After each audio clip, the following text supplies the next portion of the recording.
at that cost, but I will allow you to announce that. But we are also committed to make sure that the borders who are going to seek credit, that we will make it affordable for them. Because we believe in our people and we believe in your vision. This initiative that you are launching this evening doesn't talk only about transport from one point to another, but talk about the climate that you really challenge all of us. And we are in it to work together.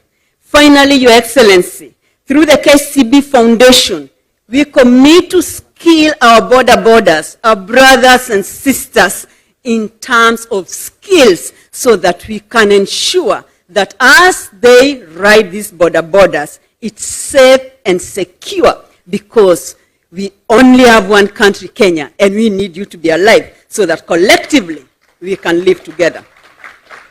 Finally, Your Excellency, as we move forward, let us remember that the journey towards a greener future requires collective effort. Together, we can make a difference and create a sustainable world for the future generation. Thank you so much. God bless Kenya. God bless you all. Asanteni sana. Your Excellency, Madam Anastasia has talked about safety and security. Me, what I know best is how to give these people a border that is cheap, that is affordable, that they can charge. Maneno ya safety, I'm not very good at. Lakini moto unaazimwa pahali umewaka, so nitamwalika sasa mwenye safety hiyo umesikia, waziri wa uchukuzi Kipchumba Murkomen akuja atuelezee hayo.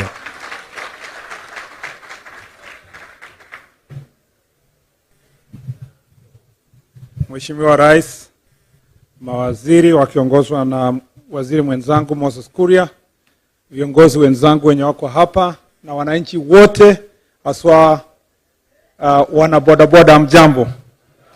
Amjambo tena. Mheshimiwa Rais, tuko hapa kwa hafla hii kusherekea ile tunasema hatua yenye tumefika tukipambana na ile janga ya climate change. Mheshimiwa Rais, wiki ujao wewe umepanga pamoja na marais wengine kutoka Afrika kwamba tutakuwa na mkutano mkubwa sana ya kuhamasisha watu na kuzungumzia mambo ya climate change. Njia moja ya kukabiliana na climate change ni kuhakikisha ya kwamba tuko na magari na bodaboda ambayo ni ya stima ama inatumia nguvu za umeme. Na ukiona ile kazi imefanyika hapa, ningependa kwanza kumpongeza ndugu yangu Moses Kuria na idara yake ya uwekezaji pamoja na wale wote wameshirikiana na idara hiyo kuhakikisha tumepata hizi pikipiki. Mheshimiwa Rais, wizara yetu ni ya bodaboda. In fact, at the bottom of the Ministry of Transport are bodaboda. Na tumekuwa wewe tumeshirikiana na wewe kwa hafla nyingi ya bodaboda, tukitafutia njia ya bima, mambo yenye yanahusiana na jinsi ambavyo tutaweza kuhakikisha kwamba kuna safety. Lakini zaidi ni kusema kwamba katika wizara yetu ni kufanya policy. Kazi ya Moses Kuria ni kutafuta investors. Policy ambayo tumeweka, Your Excellency, tuligazette a task force 2 weeks ago, ambayo kazi yake, hiyo task force sio ya wizara yetu peke yake. Kuna watu wanatoka wizara zote pamoja na county government. Kazi yao ni kuhakikisha ya kwamba tume-update ile inaitwa National Transport Policy, ndio tupate ile inaitwa e-mobility policy. Hiyo policy sasa ndio itaelekeza sisi kuona ni njia gani tutaweza kuenda kwa mambo ya charging, kama vile tunajua swapping stations, kwa mambo ya tutahakikisha aje ya kwamba yale mapikipiki ambayo sasa hivi yanatumia petroli itapenduliwa namna gani ifikie yale ambayo yanatumia umeme, na hao wakina bodaboda watasaidiwa aje wakati tunasafiri kwa safari hiyo kutoka bodaboda ile inatumia petroli kufikia ile ya umeme. Mheshimiwa Rais, hiyo task force iko na siku 180 days, and we will have a new law and a new policy which will guide e-mobility. And perhaps, Your Excellency, I have no doubt in my mind, we will be the first country in the continent of Africa and in most developing countries to have the e-mobility policy and e-mobility law. And we will be the leading nation because you have positioned yourself and our country to be the leading nation on matters e-mobility. Hiyo ni kusema kwamba tutakuwa nchi ya kwanza kuwa na sheria na kuwa pia na ile policy ya kuhakikisha mambo ya e-mobility. Mheshimiwa Rais, ingawa tunasherehekea sana hivi na ninataka kupongeza kampuni ya Spiro. Mheshimiwa Rais, nataka kupongeza KCB Bank. Sio tu kwamba KCB wako kwa mambo ya bodaboda, lakini wanatusaidia pia sisi kwa mambo ya ujenzi wa barabara na tunashirikiana pamoja, na ni furaha kwamba kuna mabenki kama hawa na wawekezaji wengine wa taifa letu ambao wanaweka msingi kwa mambo ya Wakenya. Mheshimiwa Rais, sio Safaricom peke yake imefanya hii kazi ya hapa. Ningetaka kujulisha pia kwamba sisi na Safaricom tunafanya pamoja kusaidiana. Ile nilitangaza hivi majuzi kwamba tunataka dashboard cameras and vehicle telematics. Your Excellency, we are waiting. The team from Safaricom are helping us to establish ways of monitoring our vehicles, and we have agreed with Safaricom that we will start with our high school buses to make sure that we give a model vehicles that are going to be able to be monitored by the government, but also by the schools themselves, to know how the cars are going to be driven and how our children are being carried. But even when we speak about these issues, Your Excellency, tunasema mambo mazuri, lakini niko na habari mbaya. Mheshimiwa Rais, tunapoteza watu 5,000 ambao umejulikana, watu 5,000 kwa maajali ya barabara. Na katika hawa watu 5,000 tunapoteza kwa ajali ya barabara, watu 3,000 wanachangiwa na sekta ya bodaboda. Kwa sababu tumepigana na road accidents kwa miaka mingi, wale ambao wako na magari, wale wako na matatu, wamezingatia zile kanuni ambazo tumeweka na ile ajali za barabara zimepungua. Lakini kwa sekta ya bodaboda, tunapoteza wanabodaboda kila mwaka 1,500. Na wao ni vijana ambao wako chini ya miaka 35. Wale tungetegemea kugusa uchumi wetu kwenda mbele. Wale ambao wanabebwa kwa hiyo bodaboda ambaye pia tunawapoteza ni 1,000. Nambari inafika, hao ndio wanaitwa pillion passengers. Tunapoteza 1,000. Inafika 2,500. Alafu watu ambao ni pedestrians wanatembea kwa barabara ambao wanagongwa na bodaboda ni 500. Yote inakuwa 3,000 people that we lose every year because of road accidents caused by a bodaboda sector. This is not good news. If you go to almost every hospital in the country, yenye iko na ward, there is a special ward now being called bodaboda ward. Yenye iko na watu wenye wameumia kwa ajali ya barabara. Hata kama tunasherekea mambo yenye tunasherekea hapa, ningependa kuwaomba katika sekta hii ya bodaboda, na washukuru Spiro kwa sababu nilionyeshwa ile motorbike yao iko na speed governor na pia iko na teknolojia ya kuonyesha ule mtu wa bodaboda anakimbia kwa mbio gani na ako upande gani. Mheshimiwa Rais, ile sekta hii yenye tukitaka kupunguza ajali za barabara na kuokoa taifa letu, uchumi yetu na maisha ya watu wetu, mimi nawaomba ninyi ndugu zangu ambao uko mwa bodaboda sekta, wale wanakufa zaidi kwa hii ajali za barabara ya bodaboda sio hata wananchi wengine, ni nyinyi wenyewe. Na ningependa tuzingatie kanuni za barabara za kuhakikisha kwamba tuko na safety, ndio sisi tuweze tukatembea na tupate nchi ambayo iko health. Tukicelebrate mambo ya bodaboda sector, tuna celebrate ile pesa inakuja kwa familia, sio ile pesa inaenda kuondoa familia nzima kutoka kwa ajali za barabara. Tunajua kwamba kuna wengi wako na maajali mbaya na inafanya mafamilia wauze kila kitu yenye wako nayo ili waweze wakatibu wagonjwa. I really feel this is a very terrible thing and I want all of us to join hands.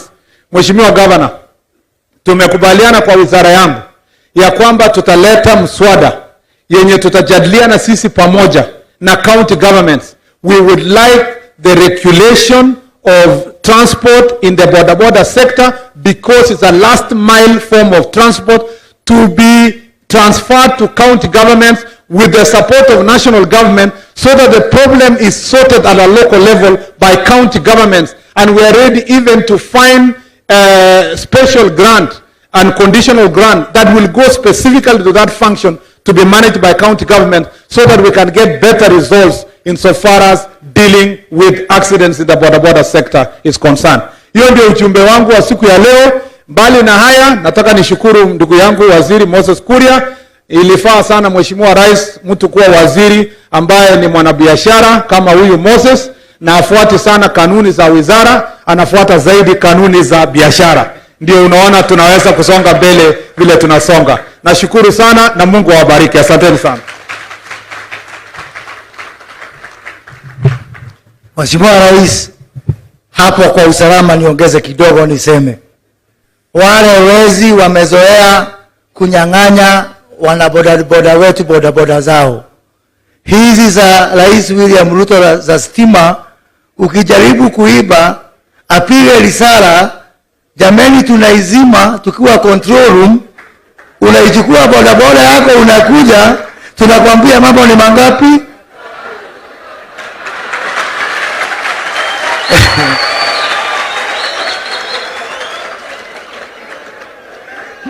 Nichukue hii fursa kumwalika, najua muda umetubana, lakini nisipomwalika dadangu Aisha Jumwa hapa katika hilo baraza la mawaziri, ile kisirani nitapata. Waziri Aisha Jumwa, karibu.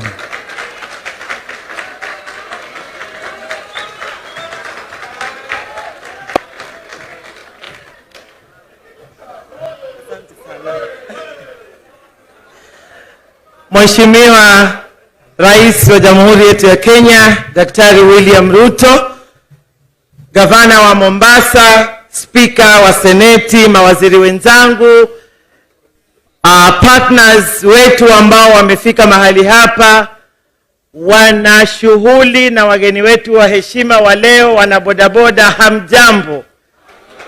Hamjambo.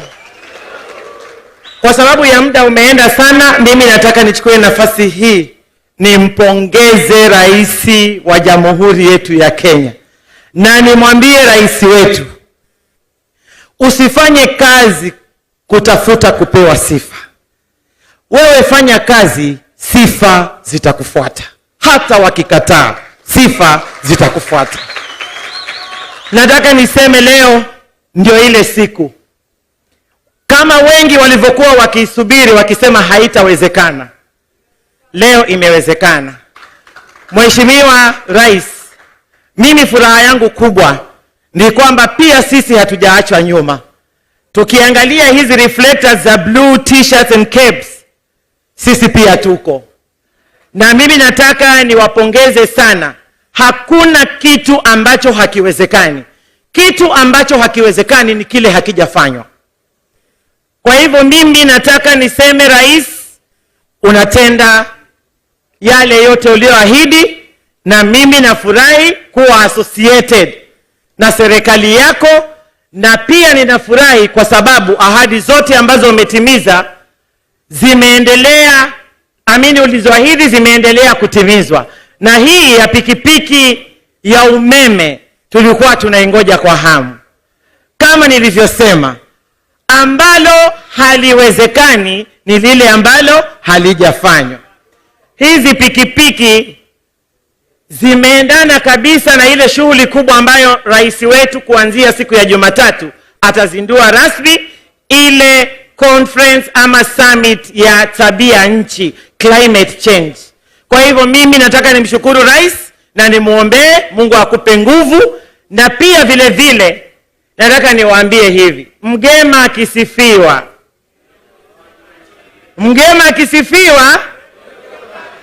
haya yanayofanywa hapa ni mazuri sana. Kwa hivyo mimi nataka sisi tuwe kielelezo katika jamii.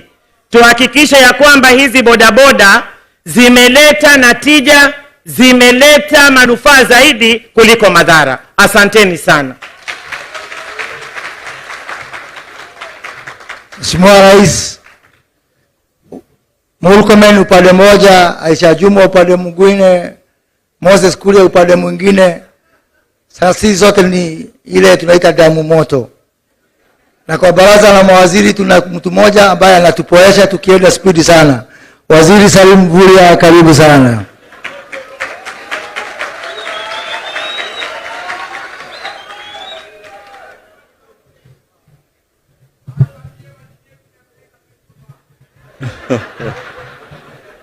Mheshimiwa Rais Daktari William Samoei Ruto, mawaziri wenzangu, gavana na Mheshimiwa Spika, makatibu na viongozi, wanabodaboda na wananchi wote, asalamu alaikum. Bwana Yesu asifiwe. Mheshimiwa Rais, niruhusu tu kwa dakika moja niwasimamishe viongozi wa pwani wa tabaka zote, wale ma chairman, ma director, CASs, tafadhali tumsimame tuwatambue. Watu wetu wa chama, kila mtu asimame. Bas, hawa ndio viongozi ambao wamehudhuria kutoka hapa, wanabiashara hapa. Asanteni sana, asanteni, tunaweza keti. Mheshimiwa Rais, kwanza mimi nataka kuchukua tu nafasi fupi kusema karibu pwani na pongezi kwa hatua hii ya ubunifu kwa mambo ya bodaboda na sekta nyingi ambazo umeanzisha kwa muda mfupi. Wakati ulianzisha Hustler Fund, watu walifikiri pengine your magic ama uhodari wako uliishia hapo. Lakini kumbe mkoba bado ulikuwa na mambo mengi. Leo tarehe 1 mwezi wa 9 umetuonyesha maajabu ya bodaboda ya stima.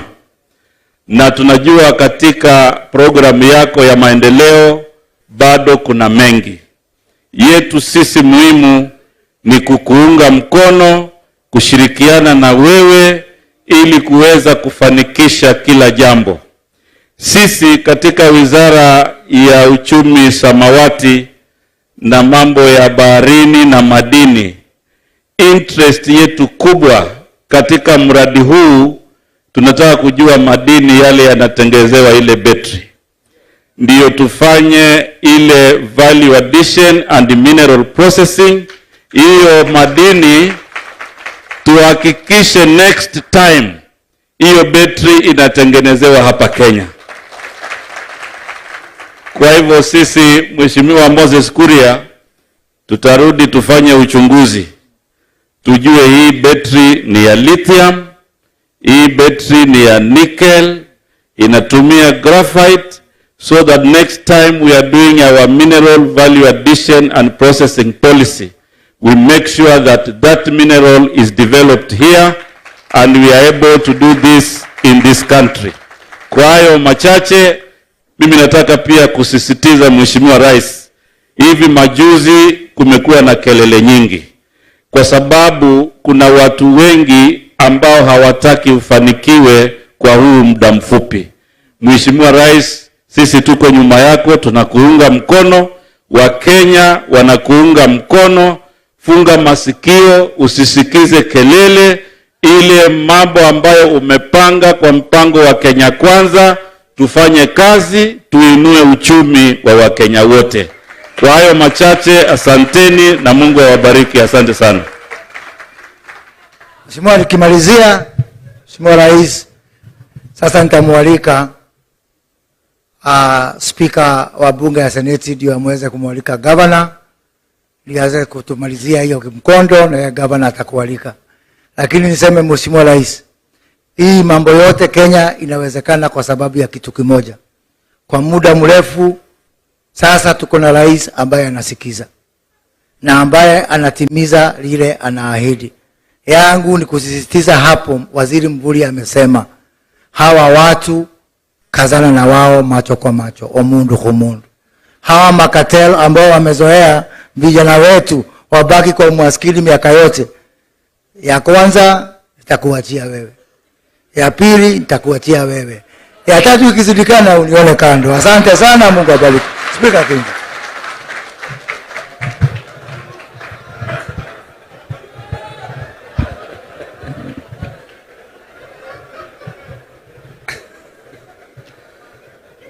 Rais wa Jamhuri ya Kenya Mheshimiwa Daktari William Ruto, viongozi wenzangu, washikadau wa hafla ya leo, hamjambo. Rais wetu baada ya kusikiliza wale wenzangu waliozungumza awali, kusema kweli mambo ni matatu. La kwanza, accessibility. La pili, affordability. Na la tatu, sustainability. Hao ndio ni matatu ambayo tunapata kutoka kwa mradi huu. Your Excellency, one of the core pillars of the bottom-up economic transformation agenda, better known as the plan, one of the core pillars is the creation of the wealth around medium, small and micro enterprises. Na katika wavu hilo ndio tutapata hawa vijana wetu. Wana bidii kubwa, wana kiu ya kusukuma uchumi, lakini changamoto kubwa ni kwamba they don't have affordable credit.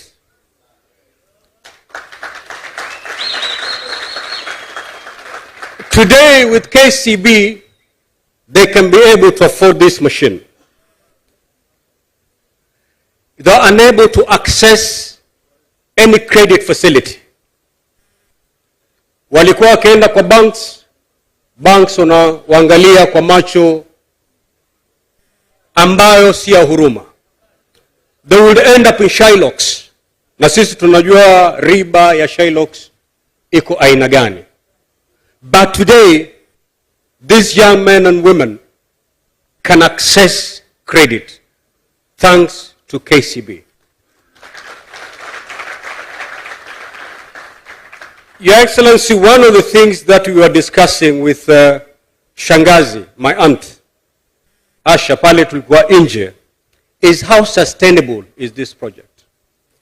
Na baada ya wale wenye kampuni kutueleza vile vigezo ambavyo ameweka, ni kwamba this particular product is sustainable and it take them from today many years down the line.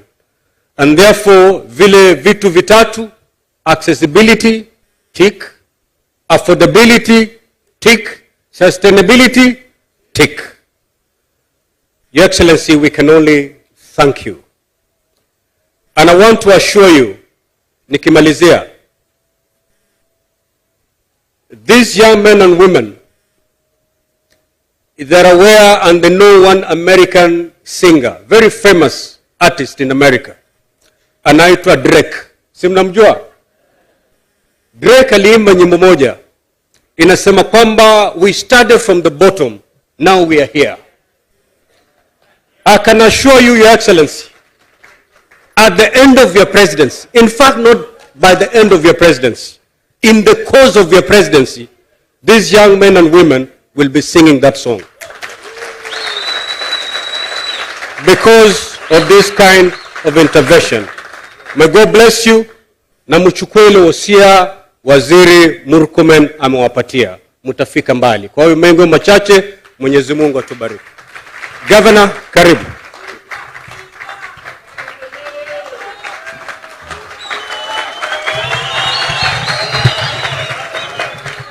Asanteni. Salamu alaikum. Mungu mwema. Your Excellency, ukisikia fujo hawa jamaa ndio walinifanya mimi niwe gavana. Na nitaongea mambo yao nikimaliza. Lakini kwa sasa hata mimi pia unajua sasa hivi Kenya tunaenda mambo matatu peke yake.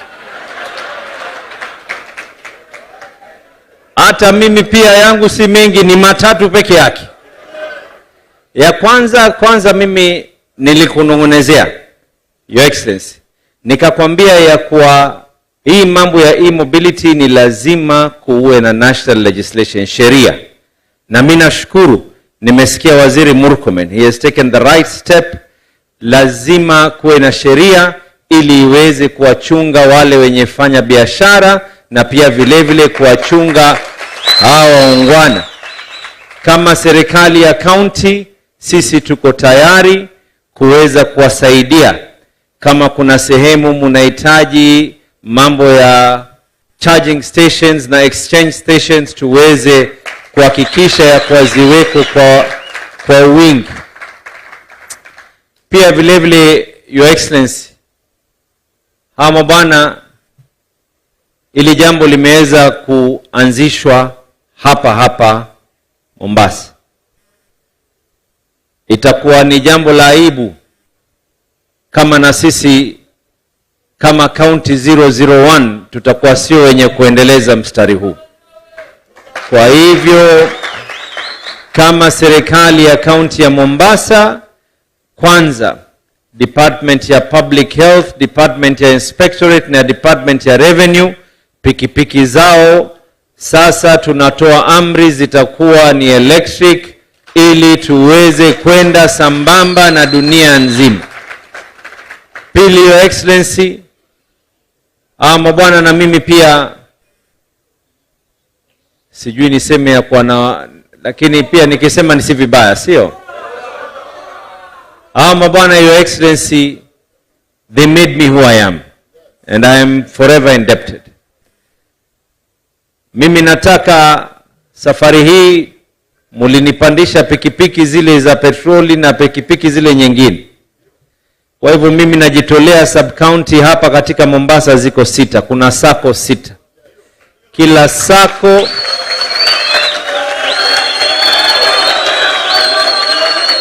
Kila sako, Your Excellency, tunapeana pikipiki hizi za electric 2 waweze kujianzisha.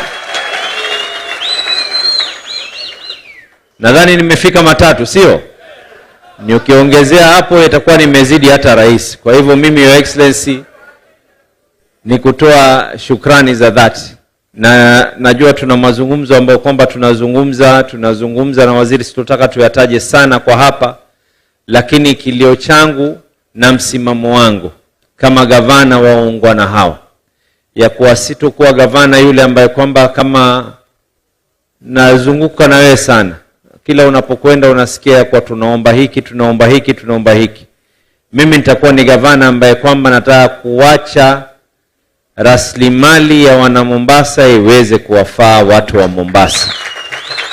Kile tuombe tuweze kusimama kwa miguu yetu, tutambae, tusimame. Na mimi nina imani, Your Excellency, yale mazungumzo tutaka tuyazungumze kwa sasa, lakini iko siku uwanja huu, Your Excellency, hapa mimi niliapishwa hapa na mabwana walikuja kwa wingi katika kiapo changu. Panapo majaliwa, ikifika mwaka 2027, panapo majaliwa, ya Mungu ni mingi, na nikisema ya Mungu ni mingi kuna na afya na uhai, lakini kama kura niko nazo, tutarejea hapa kuweza kuapishwa tena. Lakini mimi nataka baada ya miaka 10, Your Excellency, niwaachie watu wa Mombasa rasilimali yenye kung'arang'ara. Asanteni sana na mubarikiwe. Thank you very much, Your Excellency. And now, Your Excellency, I take the opportunity and pleasure to invite you kuweza kuzungumza na wana Mombasa na Wakenya kwa jumla. Na kila siku kuna mpya, sijui leo itakuwa gani. Thank you very much. Asanteni sana, tafadhali tunaweza kuketi chini.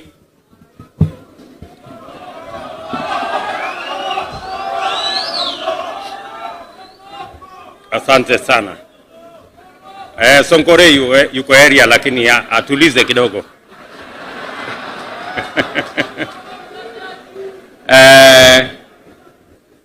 Ndugu viongozi wote wenzangu, watu wa Mombasa, wangwana wa boda, hamjambo.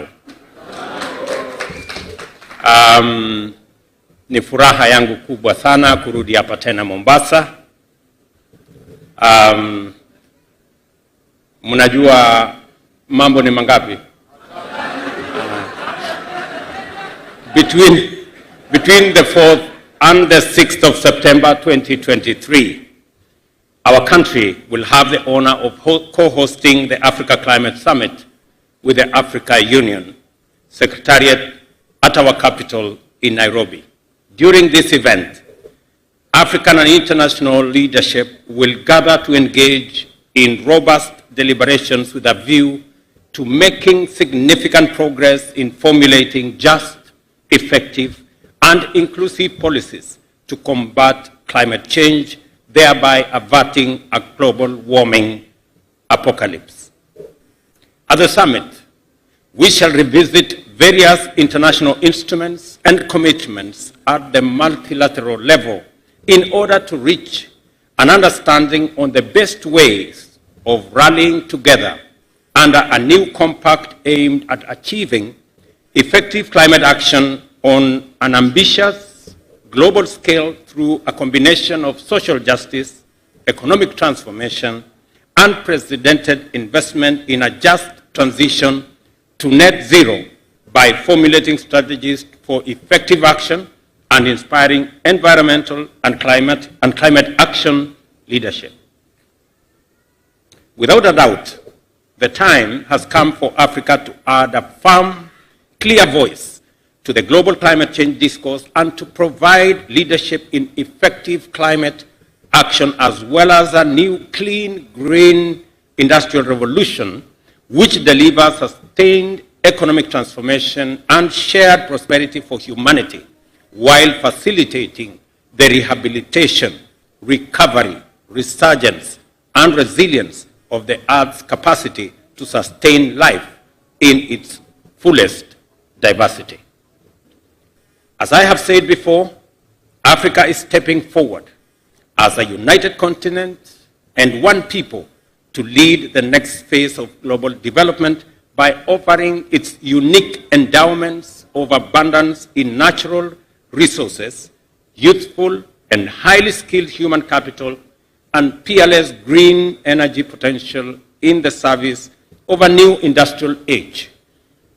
We are the young green continent of the future, and the future is here with us. Next week, we announce to the whole world an agenda for ensuring that humanity thrives in this future while securing the Earth's ability to support biodiversity. The privilege to host this momentous event underscores Kenya's well-established global green growth and climate action leadership credentials and decade-long endeavor as a champion of environmental conservation and the protection of biodiversity. Since the first decade of our independence, we have been a consistent champion of the global environmental agenda, and today, environmental diplomacy remains a critical pillar of our foreign policy. Nairobi is the host city of the only United Nations headquarters in the Global South. The United Nations Environmental Programme, the focal point of multilateral environmental policy agenda, has its home in Kenya. Kenya's leadership of the global environment sector is not accidental. Neither is it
Thank you. Let me take that again. Kenya's leadership of the global environmental sector is not accidental. Neither is it restricted to the international arena. The people of Kenya are united in categorically committing in their determination to respect and sustain the environment for present and future generations. The constitutional commitment in Article 16(1)(a) mandates the state to ensure the sustainable exploitation, utilization, and management of the environment, while under Article 69(1)(g), the state is further mandated to eliminate processes and activities that are likely to endanger the environment. Further, our National Economic Development Blueprint Vision 2030 sets out Kenya's ambition to transform into a highly industrialized middle-income country, providing a high quality of life for all its citizens by 2030 in a clean and secure environment.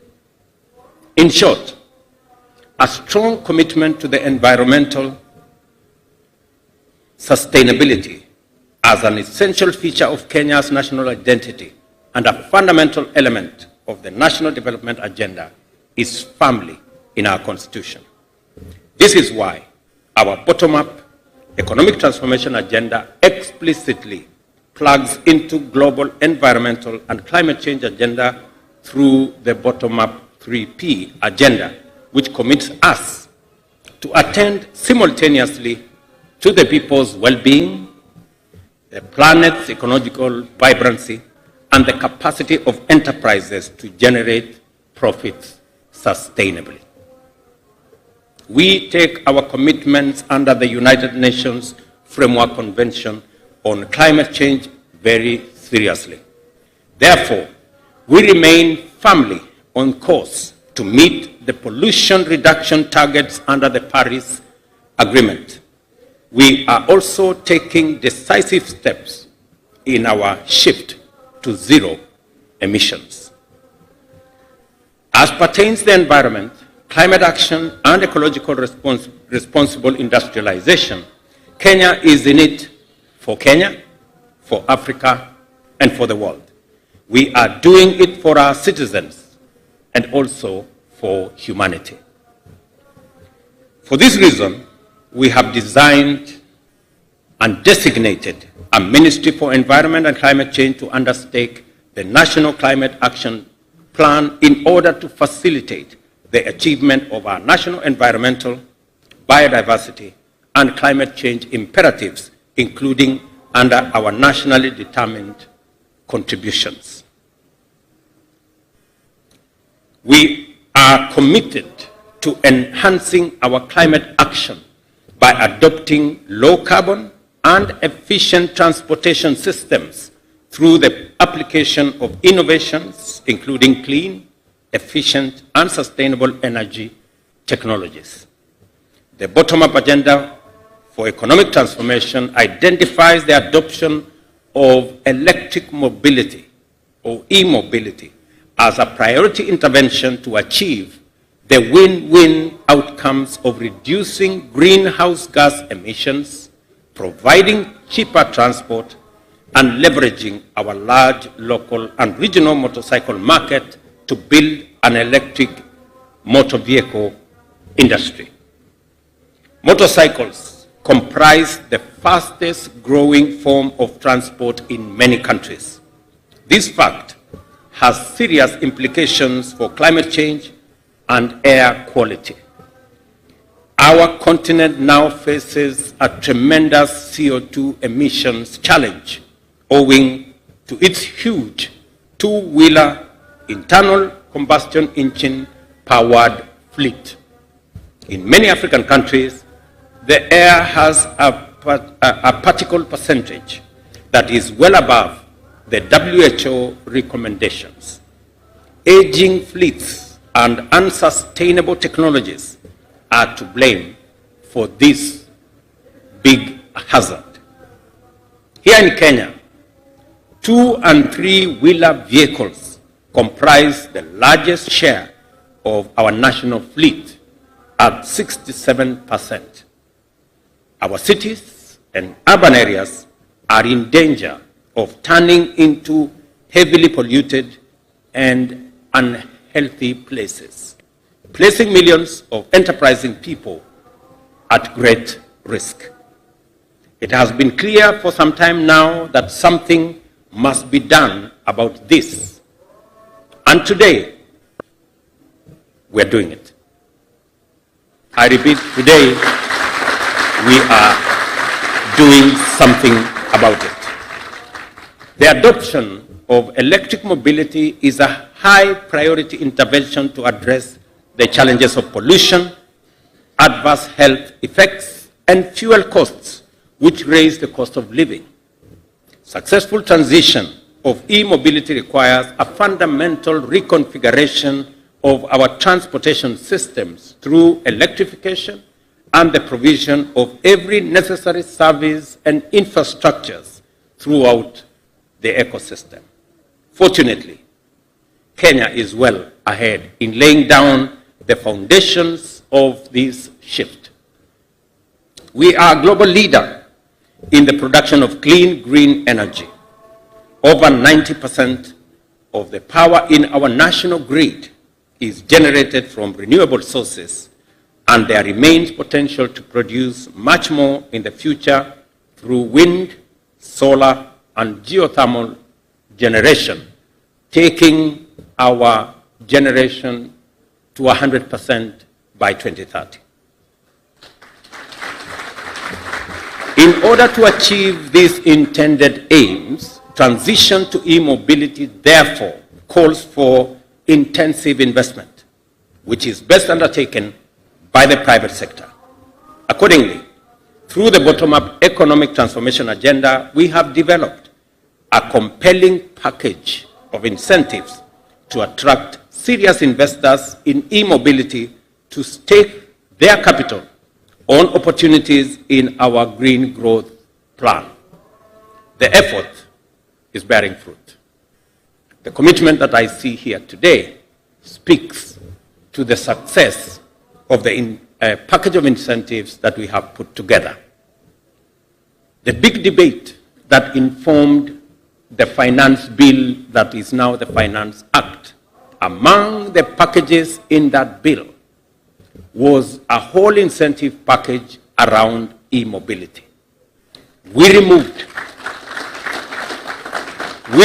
taxes on components that would help us put together motor vehicles that use electricity. We also removed taxes on charging infrastructure. We also removed taxes on batteries and all components for purposes of e-mobility.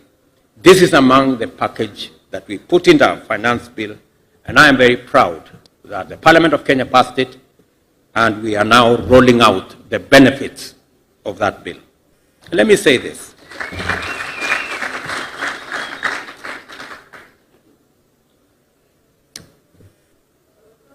Because of the package we have put in place, the motor vehicle you see here, it's variable. Today in Kenya, costs 200, the motorcycle here, today in Kenya, it costs anywhere between 275 and 300,000. But because of the actions we have undertaken, this motor vehicle is now going to sell, this motorcycle now is going to sell not for 270,000, but for 160,000.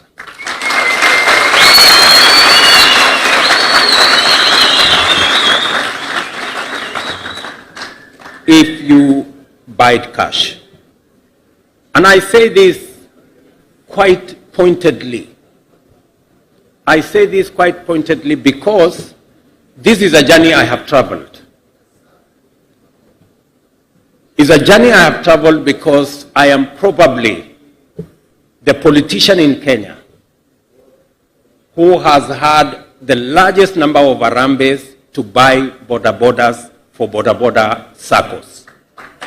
I say that without any fear of any contradiction. That is number one.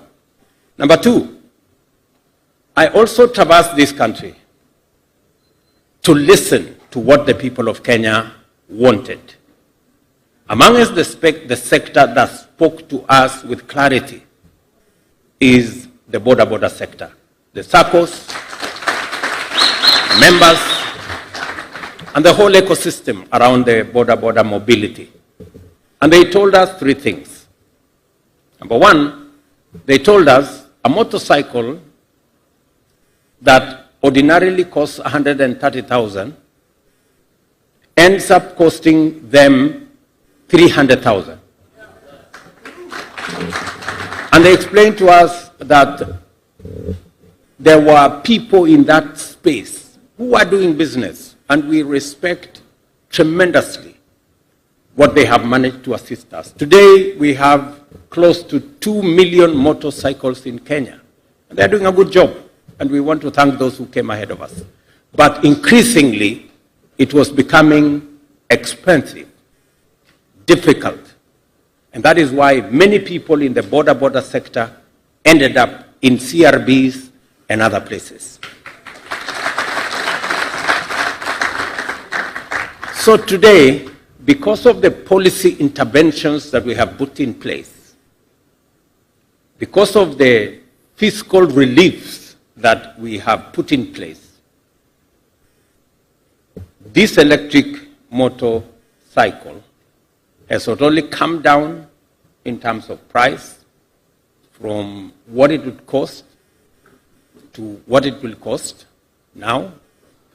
And my expectation, and I have talked with Spyro and all the other investors in that space, that my expectation is that for the next 6 months, we will buy this motorcycle at 160,000, those who want to pay cash. But because in 6 months we expect them to assemble the motorcycle here in Kenya, that price will come down from 160,000. And again, in 12 months or thereabout, I will keep my focus on it.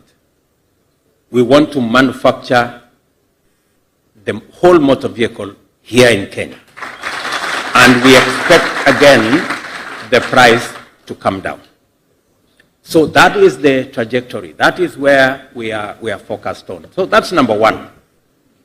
Number two, because of interest, many players in that space, because of many factors, exposure, many issues, were charging anywhere between 50 and 60% interest yearly. I am happy that even the people who do not have the money to pay cash, right? Now they have an opportunity to pay on credit, but they will not be paying 60%. They will be paying interest less than 10%.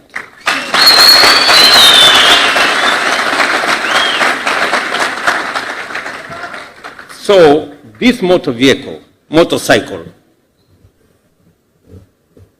that is 160,000, if you pay on time, it will cost you a total of 190,000 or something below 200,000.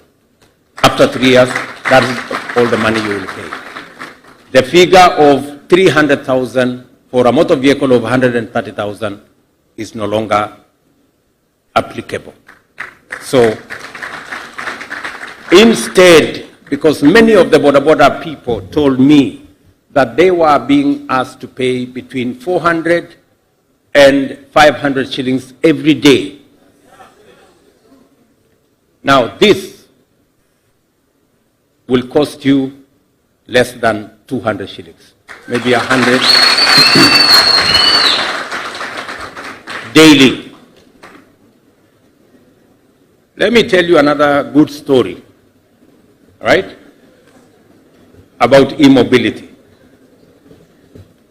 The other good story about this e-mobility is that the battery that you will use is going to cost you half the fuel that you would use. For 70 kilometers, you will only pay 215 shillings. If you were to put fuel, you would need 400 shillings. So again, it is cheaper to operate this motorcycle than it is to operate the other one.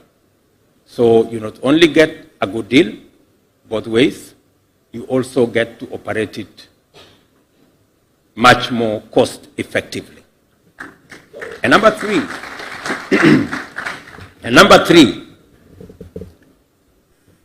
is the subject of safety. We all know that one of the biggest drawbacks from our border sector is that there are so many accidents. And many people try to criminalize this border sector that there was a problem. The e-mobility concept that we have now brought in place is that these motor vehicles will now have traceability. If somebody tries to steal, it can be switched off, as Moses said, C.S. Moses said. And number two, it cannot overspeed because the speed can be controlled from somewhere else. So even if you have a reckless rider, they will not have the luxury to ride this motor vehicle at speeds that are dangerous and that makes the whole enterprise a big expense on our health. So we are sorting out very many things. We are sorting out interest, we are sorting out the costs of the motorbike itself, we are sorting out safety, we are sorting out our environment.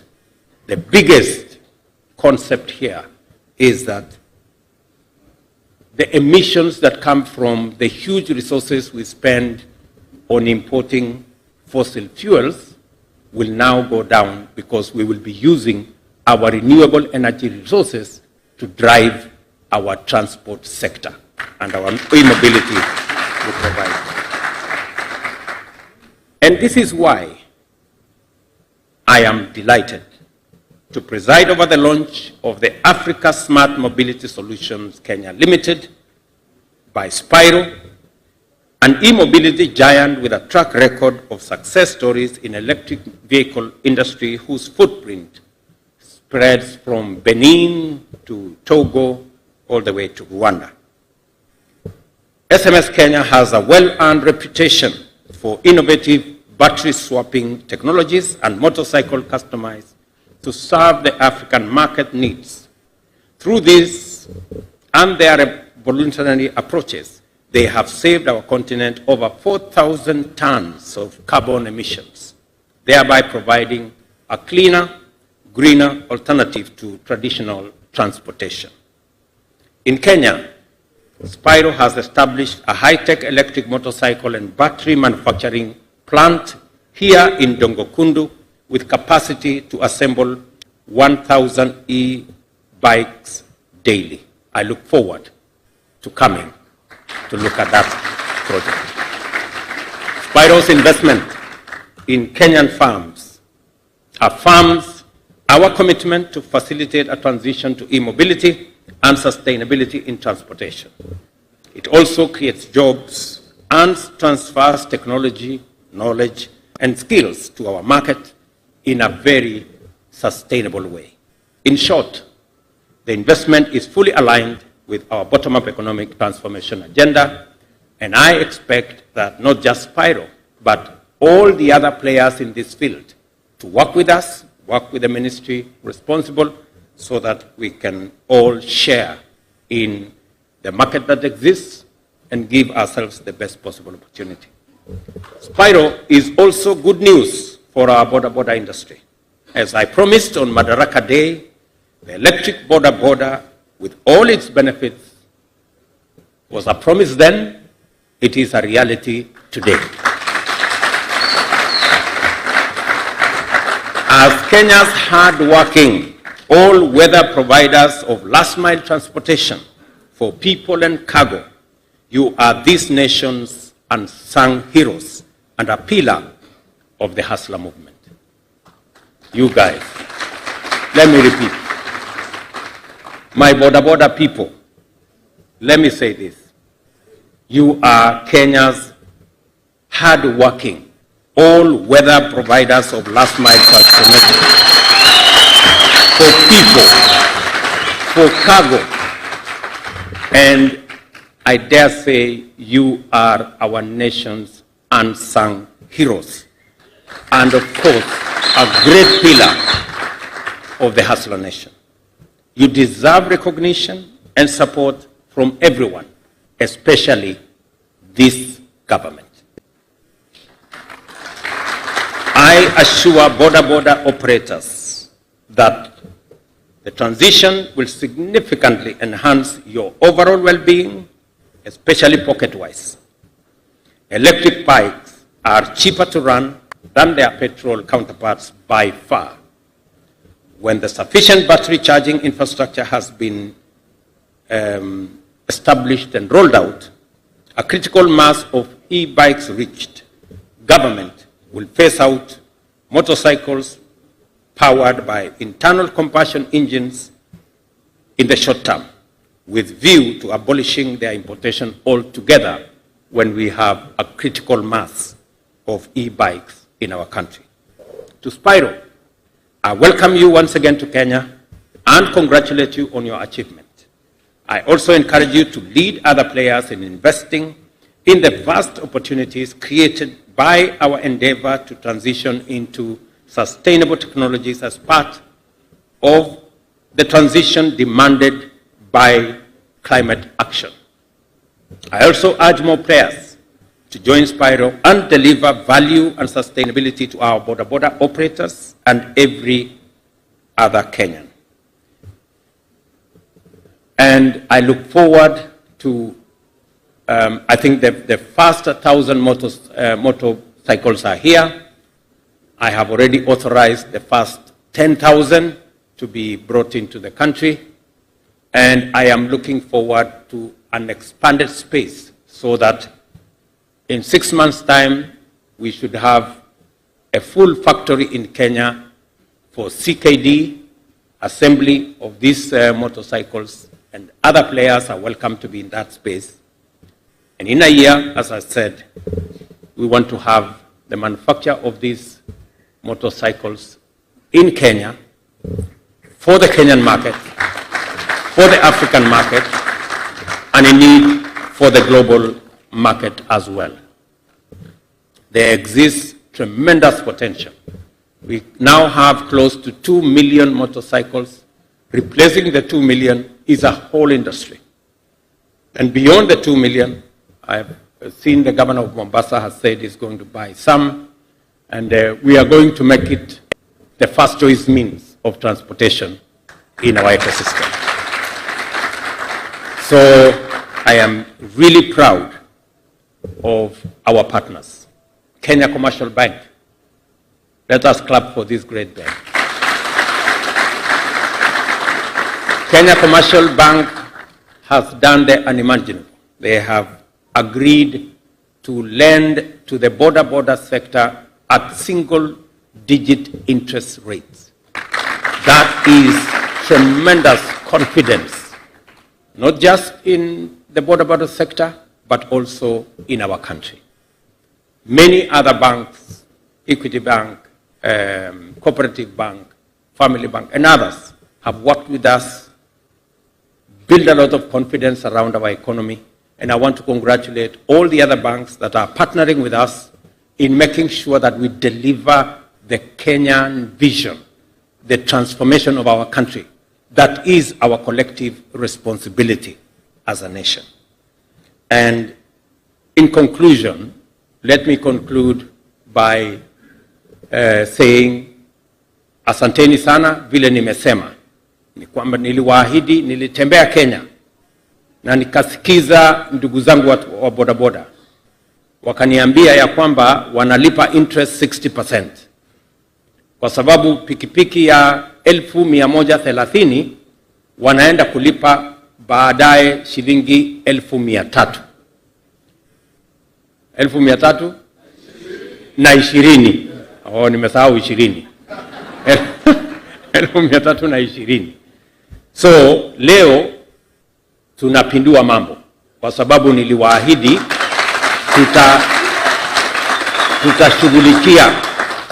tutashughulikia sekta hii ya bodaboda, na niliwaeleza tutafanya mambo, na mambo tumefanya.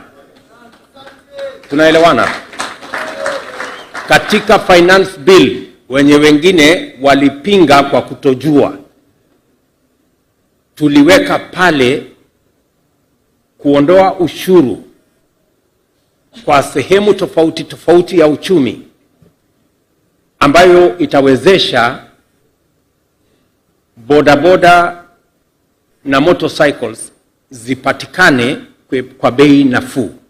Vile nimewaeleza, hii pikipiki kwa sasa ilikuwa inatugharimu shilingi 1270 kwa sababu ni ya e-mobility.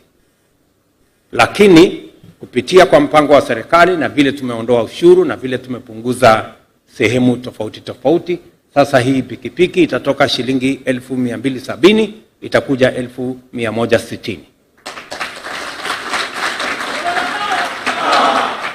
Vile vile nimewaeleza ya kwamba ile interest rate mulikuwa mnalipishwa ndio pikipiki ya 130,000 ifike 1300 ilikuwa ni karibu 60%. Hiyo interest rate sasa tumeisukuma chini kutoka 60% mpaka chini ya 10%, na tunashukuru bank ya KCB kwa kuwa na imani na ndugu zetu wa bodaboda na kuwa na imani na serikali ya Kenya. So ile pikipiki hata ukichukua kwa mkopo kutoka 1160, ingekuwa kama ingekuwa ile mkopo ya zamani, ingekuwa inafika shilingi 1300 na pengine 70. Lakini sasa ukichukua hata kwa mkopo itakuwa 1190. So we are making a real difference. Na vile mumesikia vile vile, sasa malipo yako kama utakopa hiyo bodaboda ni shilingi 180 kwa siku, badala ya shilingi 450, 500. Mnanielewa nyinyi wangwana?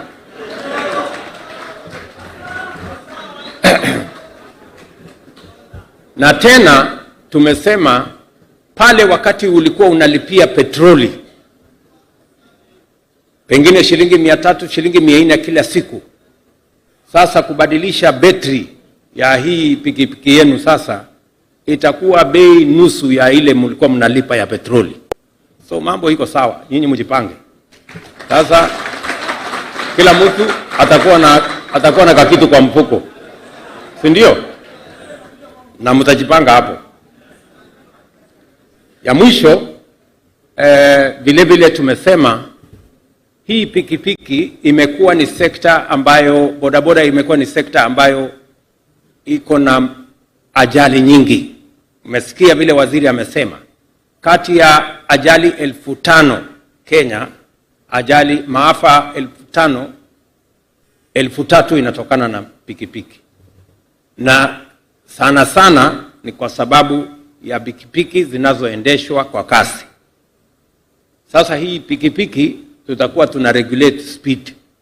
Hata ukiwa mjeuri kiasi gani, utaisukuma haitapita 60 km/h. Tunaelewana bwana? Sasa mambo itakuwa taratibu. Mbio, kasi na kuleta ajali tutaifungia. Ama namna gani? Tuko pamoja? Kuna mtu wa bodaboda anapinga kweli tupunguze ajali? Kuna mtu anataka ajali iendelee?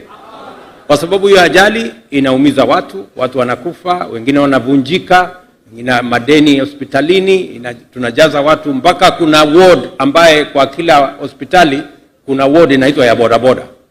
Watu wamevunjika miguu, mwingine amevunjika kichwa, mwingine amegongwa mahali fulani. So hiyo maneno sasa tusimamishe. Sio kama tunakubaliana jameni. Tupunguze speed ama mnasema iendelee ile mambo ya zamani.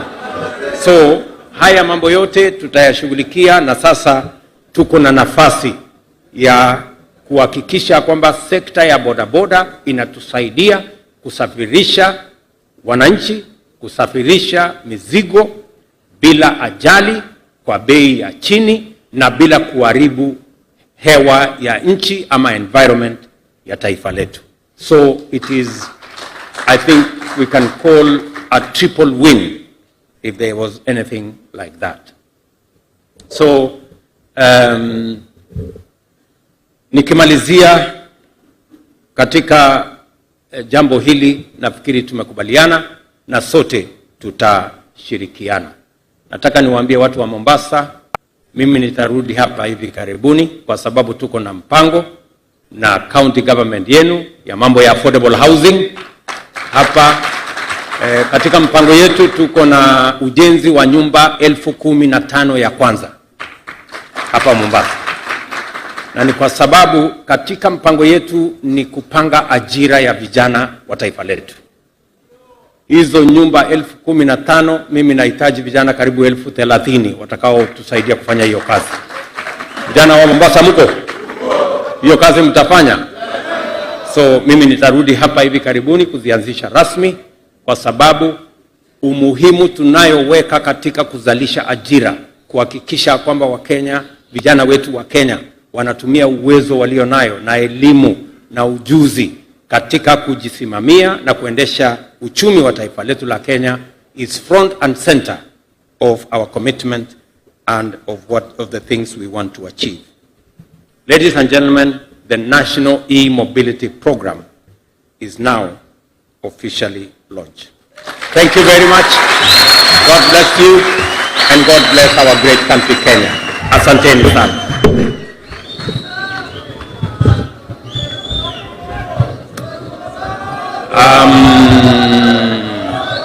Hapa tuko na wabunge wengi na tuko na viongozi wengine wengi na ma-PS na tuko na Sonkore.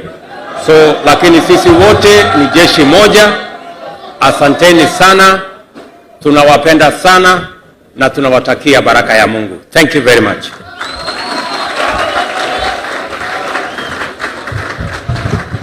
Sote tusimame rasmi ili tuweze kumalizia kwa wimbo wa taifa.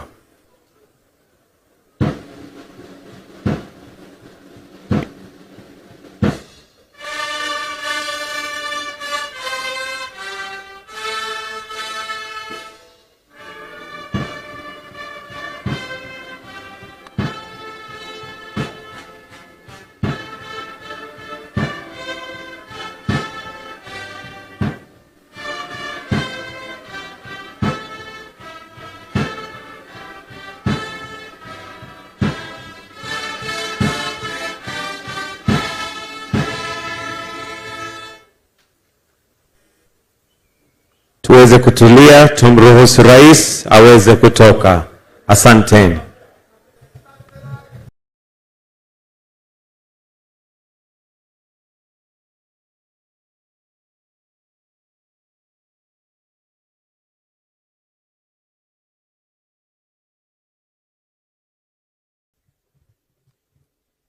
Na tuombe. Bismillahirrahmanirrahim. Alhamdulillah. Tukushukuru Mwenyezi Mungu kwa neema zako kuweza kutukanisha mahali kama hapa. Tukuomba Mwenyezi Mungu kwa fadhila zako na baraka zako ulibariki function hii au hafla kama hii. Tukuomba Allah subhanahu wa ta'ala kwa siku hii tukufu utupe amani, utupe mapenzi, tupendane. Mwenyezi Mungu ubariki kwa kazi hizi ambazo kwamba zimeanzishwa na mheshimiwa wetu, rais wetu, basi iwe ni kubariki vijana na kila wenye kutumia ili kuweza kuwasaidia katika uchumi wao. Tuko Mwenyezi Mungu kwa majina yako matukufu, utupe amani, utupe mapenzi. Viongozi wetu wote waliohudhuria hapa, kutoka rais wetu mpendwa, mawaziri, wabunge pamoja na magavana, wape hikma zaidi ya kutongoza katika njia ambayo kwamba unaitaka wewe Mwenyezi Mungu. Ya Allah, kila ambalo kwamba ni la khair Mwenyezi Mungu tuletee, na kila ambalo kwamba ni la shari Mwenyezi Mungu tuweke mbali. Na vile tukao Mwenyezi Mungu kwa baraka siku kama ya leo, umpe imani rais wetu na aweze kutunulia sisi vifaa kama hivi na utumishi maridhawa. Waziri wa Trade and Industry Mheshimiwa Moses Kuria, tumpigie makofi akija ili aweze kunena machache na atuongoze. Karibu.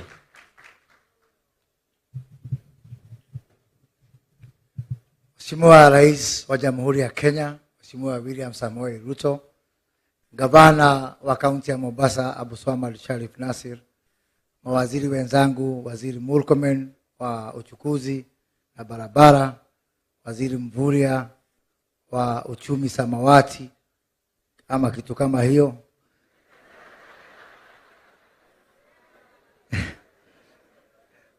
Waziri wa utumishi wa umma, Waziri Aisha Jumwa, wabunge, maseneta na wana bodaboda hoye. Hamjambo. Hamjambo tena. Mheshimiwa Rais, leo ni siku wa wale watu ambao mkubwa wangu anaitwa Ligiji anaitaga shareholders. Hawa ndio shareholder wa serikali yetu. Kama si kwa hawa, mimi sioni kama tungekuwa hapa siku ya leo mbele yenu. Na wana bodaboda, leo ni siku yenu na mjisikie mkiwa na nguvu.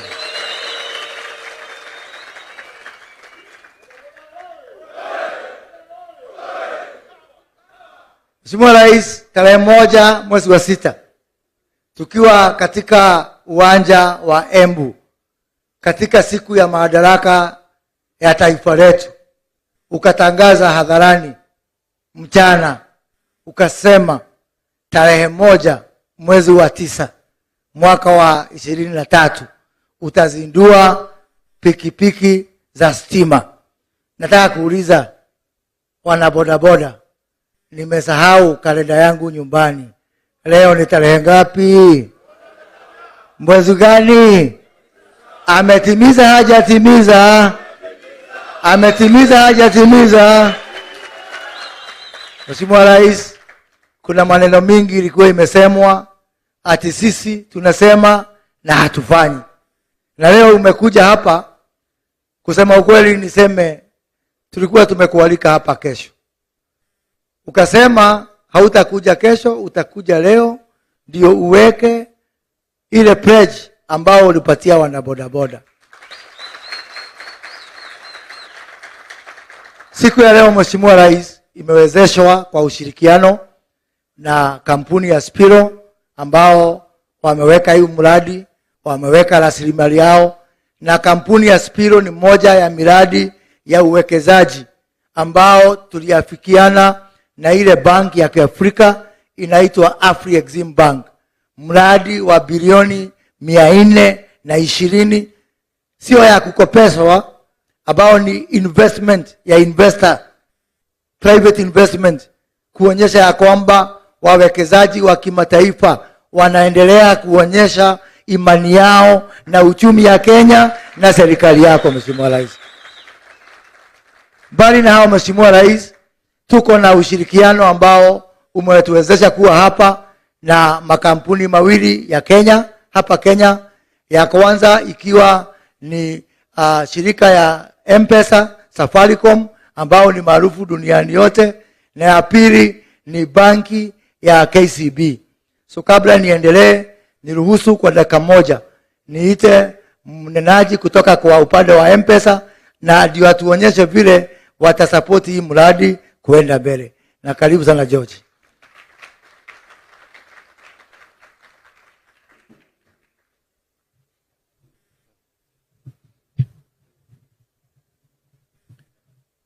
Your Excellency, Dr. William Ruto, the President of the Republic of Kenya. Due to time, you will allow me to ride on all protocols. Hamjambo. Kwa kweli sitaongea kwa Kiswahili, lakini nimesomea hapa Kenya, naelewa Kiswahili, lakini nilikuwa nimeandika vidokezo zangu kwa lugha ya Kiingereza. Ni sawa? This is not just an exciting launch, Your Excellency and the team here, but it's actually a great milestone. Several organizations have come together to combat the challenges of climate change by use of technology and innovation. We've not only done that, and you'll hear how there are so many fasts here, but we've also addressed affordability and accessibility. And I'd like to thank our partners, both Spiro as well as KCB, because we can have such great initiatives, but if they are not accessible to the mwananchi, to the hustler, then it means nothing. If they are not affordable, then it still does not mean anything. But here we've brought technology together, the power of M-Pesa, the power of financial services, and the power of innovation to address this. When we think about what we've been able to achieve here today, and indeed, I know I'm not dressed in a blue reflector, lakini pia niko blue kama nyinyi, it's extremely exciting because we're using technology to empower our people, to lift households, but also to say that it is possible to look at a challenge and not just say, look at the impossibilities, but actually see possibilities. It's in line with not just keeping to our plans around SDGs, but really combating this problem and challenge of climate change head on and believing that we can address these solutions in this country. Last but not least, this is a first, and I'll be announcing this because CS reminded me that 9 years ago, you were the first to go to our late CEO, Bob, to challenge him that we need to have standing orders on M-Pesa. This is the first initiative where you will have standing orders on a mobile platform. The first in the world, not just the first in Africa. So very happy that CS has been part of that.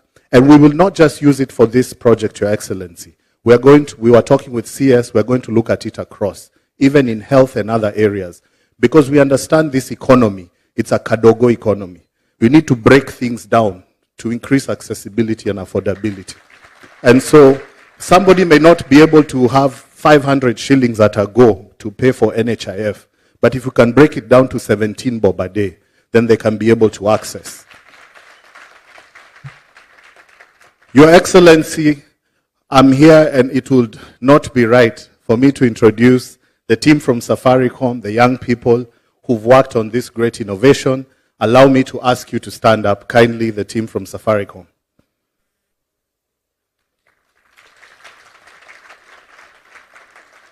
These are young developers, young product engineers. Your Excellency, you know we've worked with you on Hustler. We've worked on e-fertilizer. The other time I told you that the young people of this country, through the power of technology, are going to take Kenya to the next level. As Africans, you may be seated. Many times we say and see that we have many problems and challenges. But I see our problems and challenges as opportunities to actually use innovation, to use technology, to use our brains, to use creativity, to step up to the next level. This type of solution proves the power of innovation in Africa. It proves that we can actually do it. That when we think about all the various challenges we face, we should think about how we can address them. As Safaricom, we are committed to not just work with these partners, but with any partners to address these challenges. In closing, I'd like to say that we will not be remembered for the problems we identified, but we will be remembered for the problems we solved. Thank you. Asante sana. Asante sana George. Mheshimiwa Rais, hili jambo la standing order kwa M-Pesa ni rekodi nyingine ya Kenya hii. Na sababu ameongea kizungu mingi, wacha nielezea watu wangu. Kwa hii standing order ni kusema tukikubaliana ile pesa unakatwa.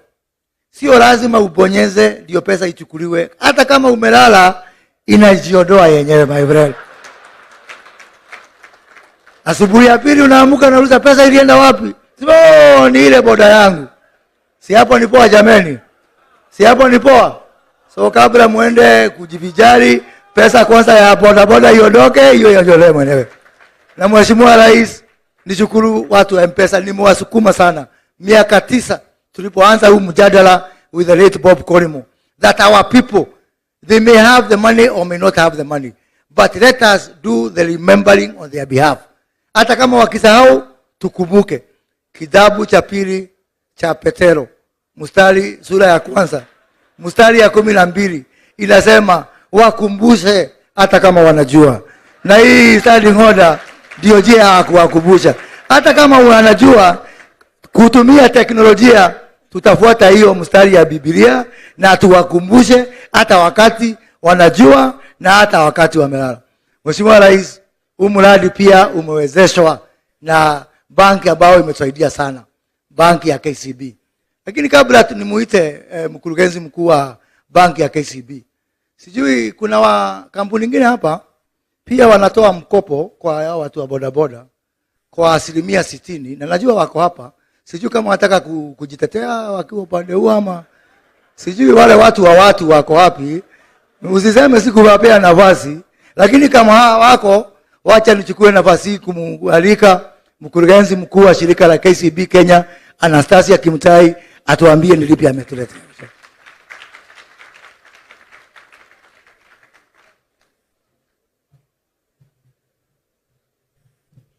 Your Excellency, Dr. William Samoei Ruto, President of the Republic of Kenya and Commander-in-Chief of the Defense Forces, all the cabinet secretaries present, Governor, Mombasa County, national and county government official, project partners, ladies and gentlemen, Salam alaikum.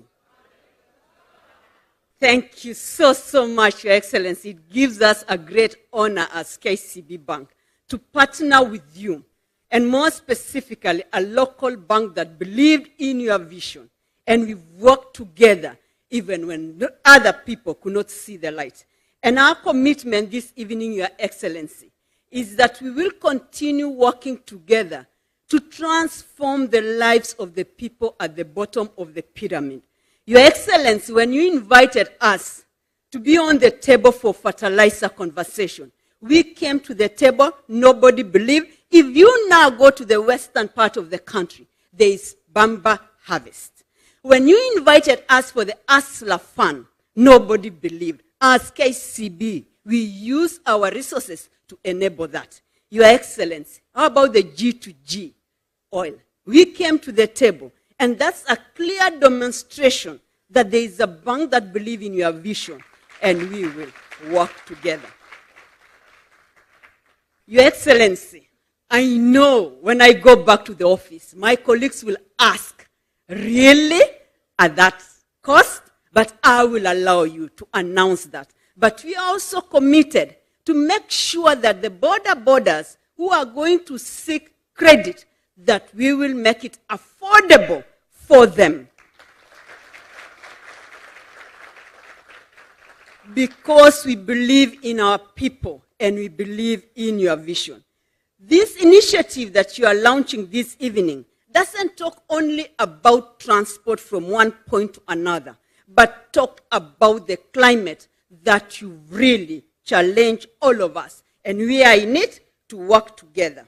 Finally, Your Excellency, through the KCB Foundation, we commit to skill our borders, our brothers and sisters, in terms of skills, so that we can ensure that as they ride these borders, it's safe and secure, because we only have one country, Kenya, and we need you to be alive so that collectively we can live together. Finally, Your Excellency, as we move forward, let us remember that the journey towards a greener future requires collective effort. Together, we can make a difference and create a sustainable world for the future generation. Thank you so much. God bless Kenya. God bless you all. Asanteni sana. Your Excellency, Madam Anastasia has talked about safety and security. Me, what I know best is how to give these people a border that is cheap, that is affordable, that they can charge. Maneno ya safety, I'm not very good at. Lakini moto unaazimwa pahali umewaka, so nitamwalika sasa mwenye safety hiyo umesikia, waziri wa uchukuzi Kipchumba Murkomen akuja atuelezee hayo.